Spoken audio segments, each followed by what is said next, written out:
Selamat pagi Bapak Ibu Saudara-saudara yang dikasihi oleh Tuhan Yesus Kristus. Berjumpa kembali bersama saya Pendeta Eka di dalam renungan firman Tuhan pada hari ini, hari Kamis 24 Juni 2021. Kiranya sukacita, damai sejahtera dari Tuhan terus menyertai kehidupan kita yang membawa kebahagiaan. Yang sakit dalam kelemahan, kita terus berdoa, berharap karena Dia sumber kekuatan dan pemulihan juga kesembuhan dalam kehidupan kita. Puji nama Tuhan. Sampai pada pembacaan kita hari ini 1 Raja-Raja pasal 16. Biarlah ini boleh memberkati kita, dan sebentar kita akan merenungkan dari bagian ini. Mari kita berdoa. Tuhan Allah Bapa di surga yang kami puja sembah dalam nama Tuhan Yesus, sungguh kami bersyukur hari yang baru Tuhan percayakan pada kami, dan kami mau terus belajar firman-Mu. Mari Engkau menolong kami untuk kami dapat mengerti apa yang Engkau maksudkan. Juga setiap kebenaran firman yang boleh kami dapatkan, kami dapat terapkan dalam kehidupan kami, sehingga hidup kami menyenangkan hati-Mu. Terpujilah nama-Mu Bapa, demi nama Tuhan Yesus kami berdoa. Amin. Bapak Ibu Saudara yang dikasihi oleh Tuhan, dalam perikop ini mengisahkan mengenai kerajaan utara, ya, artinya kerajaan dari keturunan Yerobeam. Bapak Ibu Saudara, Tuhan Yesus pernah menyampaikan dalam Matius pasal 26 ayat 42, semua orang yang menggunakan pedang akan binasa oleh pedang. Itulah yang terjadi. Zimri membunuh Ela. Zimri pun mati bunuh diri karena takut dibunuh Omri.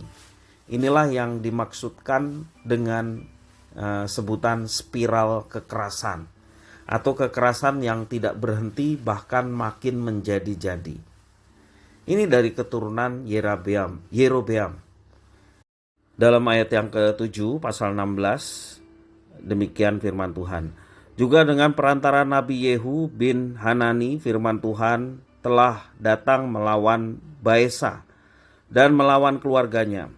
Baik karena segala yang jahat yang telah dilakukannya di mata Tuhan, sehingga ia menimbulkan sakit hati Tuhan dengan perbuatan tangannya, dan dengan demikian menjadi sama seperti keluarga Yerobeam, maupun oleh karena ia telah membunuh Yerobeam.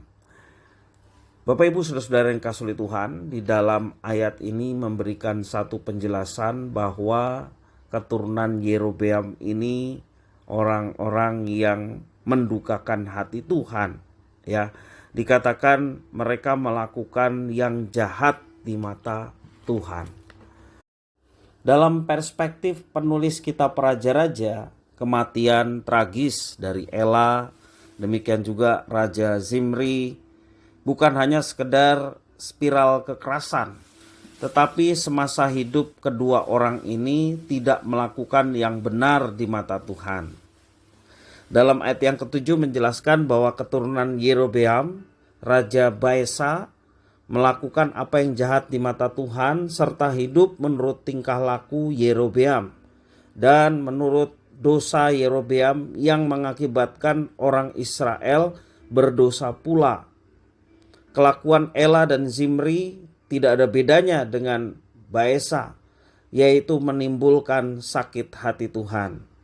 Ayat yang 19 jelas mengatakan, oleh karena dosa-dosa yang telah dilakukannya dengan melakukan apa yang jahat di mata Tuhan, serta hidup menurut tingkah laku Yerobeam dan menurut dosa Yerobeam yang mengakibatkan orang Israel berdosa pula.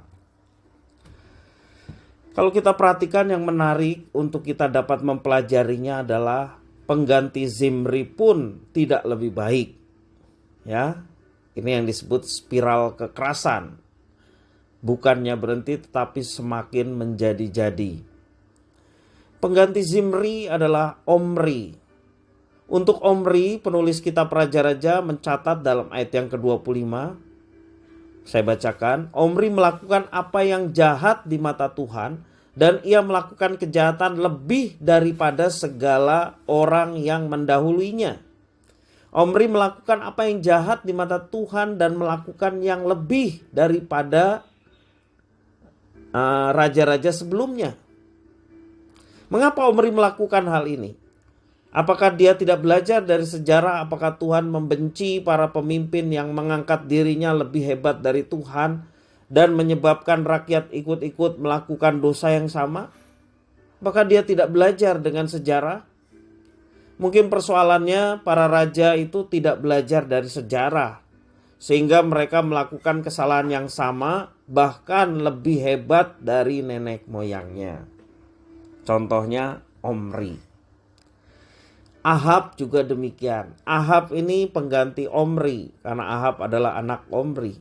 Bahkan melakukan tindakan yang membuat penulis menyatakan bahwa apa yang dilakukannya yaitu membangun mezbah untuk Baal dan membuat patung Asyera, menimbulkan sakit hati Tuhan. Sama seperti neneknya Asa di kerajaan selatan, ya, Maaka juga membangun mezbah bagi patung Asyera, dan itu yang dirobohkan oleh Asa, raja dari selatan. Di utara gak ada bedanya.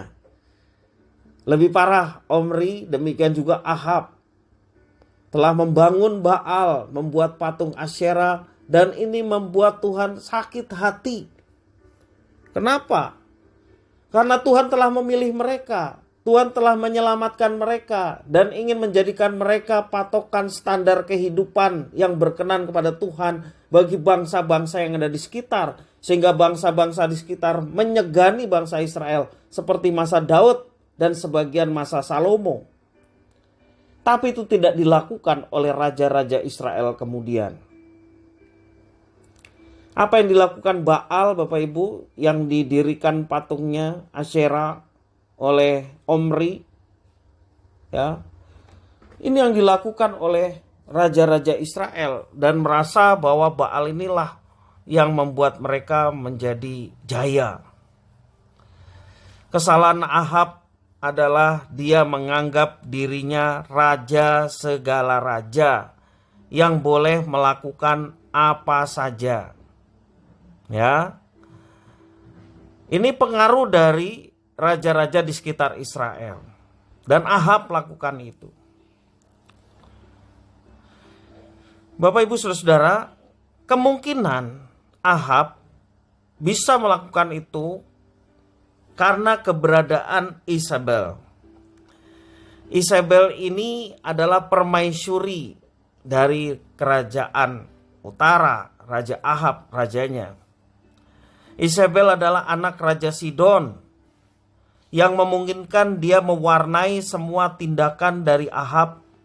Bagaimanapun sang permaisuri adalah penyembah Baal, sampai-sampai suaminya Ahab mendirikan patung-patung Asyera untuk menyembah Baal. Nah, Bapak Ibu Saudara-saudara, Ahab telah mempermainkan kuasa. Yang sesungguhnya kuasa itu sejatinya hanya dari Tuhan. Iblis punya kuasa, Baal punya kuasa, tetapi dia tidak maha kuasa. Nah, raja-raja utara ini sampai kepada Ahab, mereka tidak menyadari akan kuasa Tuhan. Dan seringkali Tuhan tidak melulu menjawab apa yang diminta. Tuhan menjawab berbeda dengan apa yang diminta. Sementara Baal ataupun dewa-dewa yang disembah oleh raja-raja di sekitar bangsa Israel, mereka selalu melakukan apa yang diminta. Dan tumbalnya adalah mereka juga harus mempersembahkan korban-korban yang sesuai dengan Baal minta. Mereka ingin yang praktis. Nah, Bapak Ibu Saudara yang kasih oleh Tuhan, Tuhan yang kita sembah adalah Tuhan yang selalu memberikan yang terbaik. Karena itu ketika kita meminta sesuatu dan Tuhan belum menjawab, ataupun Tuhan menjawab dan memberikan yang lain, bersyukurlah atas semuanya itu. Nah, Bapak Ibu Saudara, perenungan bagi kita seperti dalam kitab Galatia pasal 6 ayat yang ke-7 mengajarkan, jangan sesat, Allah tidak membiarkan dirinya dipermainkan, karena apa yang ditabur orang itulah yang dituainya. Kalau kita menyadari ada sebuah tindakan ataupun juga sekedar perkataan, tetapi itu bertentangan dengan apa yang dikehendaki oleh Tuhan, kalau kita tahu bahwa jika kita katakan atau kita lakukan itu membuat Tuhan sakit hati, janganlah kita lakukan. Kita dipilih untuk hidup memuliakan Tuhan. Kita dipilih untuk hidup menyenangkan hati Tuhan, bukan membuat sakit hati Tuhan seperti yang dialami pada masa Ahab dan sebelum-sebelumnya. Kita dipilih untuk hidup memuliakan Tuhan. Kita dipilih untuk menyenangkan hati Tuhan. Kita melakukan sesuatu untuk Tuhan. Tulus atau tidak tulus, Tuhan tahu. Karena itu marilah kita melakukan tindakan atau kita melayani Tuhan dengan tulus, dengan satu tujuan. Supaya apa yang kita ucapkan, apa yang kita lakukan, sungguh-sungguh memuliakan Tuhan, menyenangkan hati Tuhan. Biarlah firman Tuhan ini menjadi berkat bagi kita sekalian. Mari kita berdoa. Tuhan Allah Bapa di surga, yang kami puja sembah dalam Yesus Kristus, bersyukur atas firman Tuhan yang mengingatkan kami sebagai orang-orang yang telah dipilih oleh Tuhan untuk senantiasa terus menjalin hubungan dengan Tuhan, sehingga hidup kami diberikan kepekaan untuk hanya bersandar kepada Tuhan dan tidak kepada yang lain. Kami selalu mengingat akan firman Tuhan untuk kami tidak mendua hati, bahkan berpaling kepada yang lain. Kami mau hanya berpusat kepada Tuhan sumber hidup kami, sehingga dalam menjalani kehidupan kami terus diberikan hikmat untuk menjalani semua apa yang Tuhan percayakan seperti yang Tuhan inginkan. Karena hanya dengan itu sajalah kami dapat memuliakan Tuhan. Terpujilah nama-Mu ya Tuhan atas firman-Mu. Demi nama Tuhan Yesus kami berdoa. Haleluya. Amin.